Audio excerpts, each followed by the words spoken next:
بسم اللہ الرحمن الرحیم اللہم صلی علی محمد و علی آل محمد۔ ناظرین، مجھے محسوس ہوا کہ جس طریقے سے مجھے مدینہ المنورہ کی تصویروں سے محبت ہے، ہمارے ناظرین کو بھی شاید مجھ سے بھی زیادہ محبت ہے مدینہ المنورہ کی، کیونکہ جتنا پرانے مدینہ کی ہم بات کریں اتنا ہی کلوز ٹو نبی کریم صلی اللہ علیہ وآلہ وسلم کے وقت کا مدینہ ہے، کیونکہ 1925 سے پہلے کا مدینہ منورہ تقریباً میں نے جیسے آپ کو بتایا کہ 19-20 کا فرق تھا۔ آج کی ویڈیو میں ہم ان صرف دو تصویروں پہ بات کرنے جا رہے ہیں۔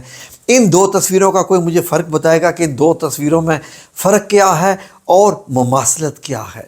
یہ دو تصویریں ایک دوسرے سے ریلیٹڈ ہیں اور بڑی ہی پیار ہے ان دونوں تصویروں میں آپس میں۔ یقین کریں، میرا دل کرتا ہے کہ وہ بندے جنہوں نے ان دو تصویروں کو بنایا ہے میں ان کے ہاتھ چوم لیتا اگر وہ مجھے مل جاتے، لیکن بنانے والے 1890 میں یہ تصویریں بنا رہے ہیں۔ اللہ ان کی روح کو ثواب پہنچائے جنہوں نے یہ تصویریں پہنچائیں۔ بائیں والی تصویر اور دائیں والی تصویر۔ اب آپ کہیں گے بائیں والی تصویر میں تو کھجوریں جنگل ہی جنگل ہے، دائیں والی تصویر تو روضہ رسول صلی اللہ علیہ وآلہ وسلم کی ہے، تو کیا مماثلت ہو سکتی ہے دونوں میں؟ ایک میں مدینہ ہے، ایک میں جنگل ہے۔ لیکن ناظرین، آپ کو میں مماثلت بتانے لگا ہوں۔ آئے اس تصویر میں دیکھیے، جس تصویر کو آپ جنگل سمجھ رہے ہیں یہ بیسیکلی ایک مسجد کے اوپر سے لی گئی تصویر ہے۔ جس مسجد کا سایہ، جس مسجد کے مینار کا، ایک مینار والی وہ مسجد ہے، اس کا سایہ زمین پر پڑ رہا ہے، اور بیچ میں جو آپ کو ایک سیدھا راستہ دکھائی دے رہا ہے، یہ بیسیکلی راستہ یہاں پر ابھی تعمیر ہو رہا ہے۔ یہ تصویر بھی انہوں نے بنائی ہے جو یہ راستہ بنا رہے تھے۔ کون لوگ ہیں جو یہ راستہ بنا رہے تھے؟ اور بیچ میں تو ایسے لگ رہا ہے جیسے کوئی ریلوے لائن کا ٹریک ہے۔ جی ناظرین، جب سلطنت عثمانیہ نے یہ تہیہ کیا تھا کہ مسجد نبوی کی تعمیر کرنی ہے تو ریلوے لائن بچھائی جا رہی تھی، اور ریلوے لائن بچھانے کے دوران کی یہ تصویر ہے جب راستے کو برابر کیا گیا تھا اور یہ ریلوے لائن بچھائی گئی تھی، اور دور اگر آپ غور کریں سامنے تو آپ کو مینار دکھائی دیں گے، 5 مینار۔ جو 5 مینار دکھائی دے رہے ہیں وہ مسجد نبوی کے ہیں۔ تو آپ جنگل میں نہیں ہیں، بیسیکلی آپ مسجد قباء کے اوپر کھڑے ہوئے ہیں، مینار کے اوپر کھڑے ہو کے جہاں مؤذن اذان دیتا تھا وہاں سے یہ تصویر لی گئی ہے۔ تو آج تو مسجد قباء 2.4 کلومیٹر ہے، اور لوگ سائیکل پر اور پیدل اور چلتے پھرتے، اور گاڑیاں چل رہی ہیں، بگیاں چل رہی ہیں، کیا کیا چل رہا ہے، اور مطلب دکانیں بنی ہوئی ہیں، مالز بنے ہوئی ہیں۔ اسی لیے میں نے آپ کو یہ ویڈیو بنا کے میں دے رہا ہوں، تصویر پہ بات کر رہا ہوں، تاکہ آپ دیکھیں کہ یہی مدینہ تھا میرے نبی کریم صلی اللہ علیہ وآلہ وسلم کے زمانے کا، کہ جب آپ نے ہجرت فرمائی اور پہلے آپ نے قیام فرمایا، مسجد قباء کی تعمیر فرمائی، جس کی تعریف قرآن پاک میں اللہ نے کی مسجد قباء کی۔ تو یہاں سے پھر آپ چلتے گئے، چلتے چلتے بیچ میں جمعے کی نماز ادا کی، وہاں مسجد جمعہ بنی، اور پھر مسجد نبوی پہنچے اور وہاں پر مدینہ میں یہ تعمیر کی، کیونکہ یہاں مدینہ ابھی شروع نہیں ہوتا تھا۔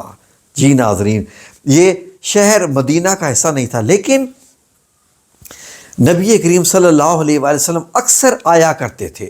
اب وہ جو عشرہ مبشرہ والی احادیث ہے، جن میں حضرت ابوبکر صدیق، حضرت عمر بن خطاب رضی اللہ عنہ، اور حضرت علی کرم اللہ وجہہ، حضرت عثمان بن عفان رضی اللہ عنہ، رضوان اللہ اجمعین، سب پر جو عشرہ مبشرہ کی وہ جو حدیث ہے ایک، کہ جب آپ بیر عریس یعنی کہ بیر خاتم، وہ کنواں جس میں آپ صلی اللہ علیہ وسلم کی انگوٹھی گری تھی، یہی تھا، مسجد قباء کے ساتھ تھا، اور آپ یہاں آ کر اکیلے بیٹھے رہتے تھے، اکثر اوقات آتے تھے۔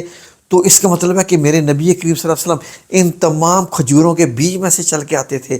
اب آپ کو دوسری تصویر کی سمجھ آئے گی، یہ والی، کہ یہ تصویر جب آپ مسجد نبوی کے آپ مینار پہ کھڑے ہو کے آپ نے تصویر لی ہے، تو وہی تمام کھجوروں اس کے پار آپ کو وہ سفید جو مینار دکھائی دے رہا ہے وہ مسجد قباء ہے۔ 2.4 کلومیٹر یا آلموسٹ 2.5 کلومیٹر بنتا ہے۔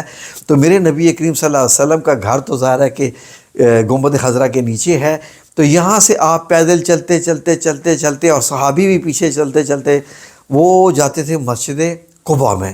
کیا خوبصورت وقت ہوگا!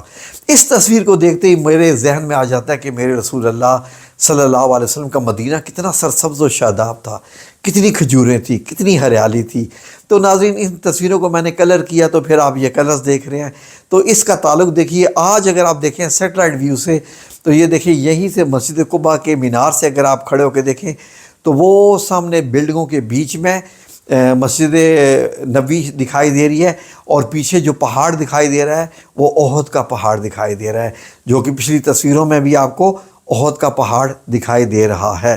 یہ دیکھیے پیچھے والی تصویروں میں پھر سے یہ دیکھیے، وہ پیچھے جو مسجد نبی کے پیچھے پہاڑ ہے وہ کون سا ہے؟ احد کا پہاڑ دکھائی دے رہا ہے۔ اور آج مطلب تھوڑی اس کی ویزیبلٹی کم ہو جاتی ہے۔ تو یہ آپ نے دیکھا۔ آج میں نے ایک اور تصویر، یہ 1998 کی تصویر ہے جو ابھی آپ یہ دیکھ رہے ہیں، 98 کی، یہ مسجد قباء کے مینار سے بنائی گئی ہے۔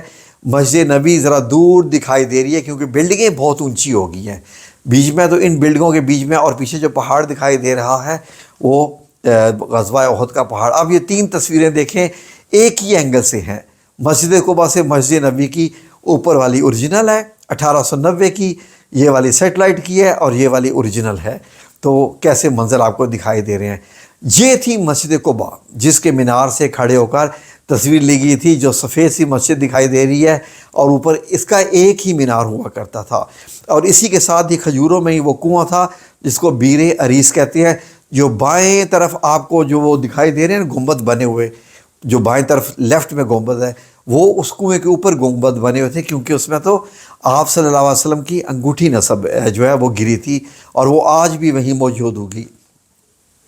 تو یہ مسجد قباء کی مختلف تصویریں ہیں پرانے وقتوں کی۔ کس وقت کی؟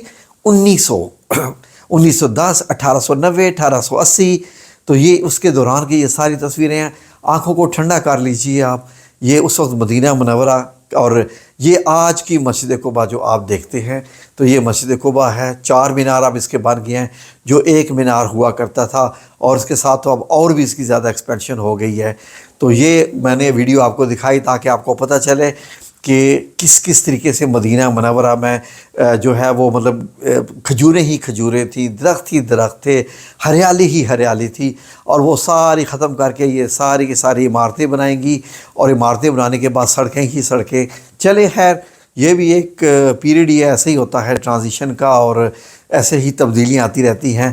تو لیکن مجھے دکھ صرف اس بات کا ہے کہ وہ جو کنواں تھا بیر عریس، بیر خاتم، جہاں سے پانی نکالا جاتا تھا، اور نبی کریم صلی اللہ علیہ وسلم اور چاروں جو جلیل قدر صحابہ ہیں بیٹھے تھے اس کنویں کے اوپر، اور اس کنویں میں ظاہر ہے کہ ٹانگیں لٹکا کے بیٹھے تھے، اور اس کنویں کو انہوں نے بند کر دیا، ختم کر دیا، اور ختم کرنے کے بعد خالی اوپر ایک تختی لگا دیجیے کہ یہاں کنواں ہوا کرتا تھا۔ کیا لے رہا تھا وہ آپ کا کنواں؟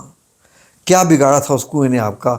اگر وہ اپنی اصلی حالت میں آج سے 100 سال پہلے تک تھا، سعودی حکومت کے آنے سے پہلے تھا، موجود تھا، ایز اٹ از تھا، کنواں تھا، پانی بھی اس میں سے نکالا جاتا تھا، وہ زندہ کنواں تھا، اور اس کو آپ نے بند کر کے سارا کچھ اوپر یہ اب یہ ماربل لگا کے اب آپ یہ بتاتے ہیں جی یہاں کنواں تھا، تو آپ نے غلط کیا ہے۔ یہ میرے نبی کریم صلی اللہ علیہ وسلم اس پہ بیٹھے تھے، وہ یاد تھی میرے رسول اللہ کی، وہ بہت بڑی زیارت تھی مسلمانوں کے لیے کہ اس کنویں پہ ان پتھروں کے اوپر میرے رسول اللہ بیٹھے تھے، اور احادیث مبارک ہیں کتنی اس سے۔ آپ نے اس کو بند کر دیا، کیا تھا؟ جیسے ابھی آپ نے بیر غرض کو رکھا ہوا ہے، اس پہ آپ نے کام کر کے اس کو دوبارہ چالو کر دیا، زندہ کر دیا ہے، آپ نے زیارت بنا دیا، تو بیر عریس نے آپ کا کیا بگاڑا تھا؟ بیر خاتم، بیر خاتم النبی، یعنی اس کے کتنے نام تھے اس کے۔